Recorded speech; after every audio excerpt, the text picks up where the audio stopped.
Now, with more and more South Koreans boycotting Japanese products over Tokyo's export curbs, local consumers are now turning their backs increasingly on taking trips to Japan. It has actually reached the point where Japanese media outlets are admitting the sharp decrease in visitors from South Korea is becoming a serious cause of concern. Seung-jae reports. Looking at the number of people who traveled to Japan in the first half of 2019, the number of Chinese visitors was up more than 11% on year. Contrast that with the number of South Korean visitors dropping 3.8%, the first on-year decline in 5 years.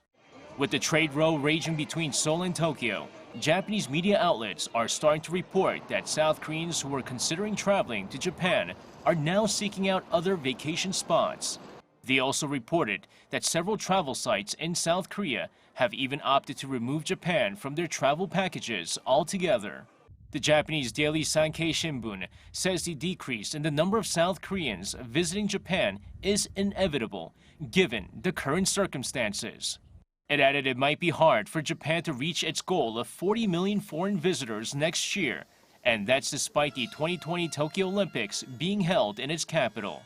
Travel agencies in Japan report that the cancellation of reservations made in South Korea have soared since the start of July. The number of South Korean visitors who traveled to Japan this summer is also sharply lower than last summer.